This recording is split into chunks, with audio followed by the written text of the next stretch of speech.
Okay, Atom. Pagdating sa love life, ano yung mga red flag at green flag para sa'yo? Siguro, ang isang red flag ko yung karelasyon o yung mga tao na may pagkamata pobre or hindi mabait sa mga tao, lalo na yung mga nagbibigay serbisyo sa kanila or masyadong mataas ang kanilang pananaw sa kanilang sarili. Okay. Kunyari, kumain kayo sa restaurant tapos yung hindi masyadong okay yung pakitungo dun sa server. So yun, tingin ko, that's kind of an insight dun sa thinking ng tao. So medyo red flag sa akin. Okay. How about green flag? Green flag, yung maraming pera. Galing doon. Ang Diba? galing mo doon. Tama. Sabihin natin yung, kasi usually, yung mga nakakasalamuha ko, mga people who have a certain level of privilege.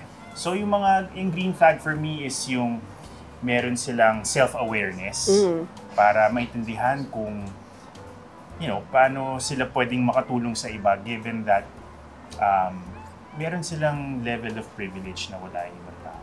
Sabihin na lang natin na matulungin. Grabe. matulungin. Piling ko talaga napakababaw ng mga red flag at green flag ko parang nung nanggaling doon sa mga sagot mo.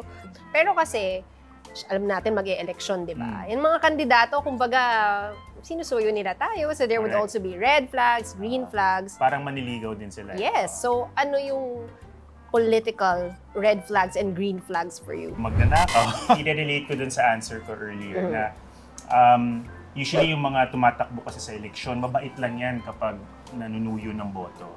Pero makikita mo na talagang yung kanilang sinasabi na tutulong sila sa tao or they are, a man of the people.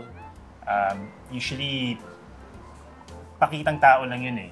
On the surface lang. So, I think may mga paraan para malaman natin kung ganun talaga sila.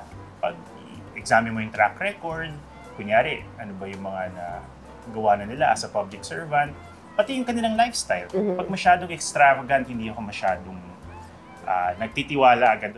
At marami sa tumatakbo, dati na rin mga politiko, so meron na rin silang track record.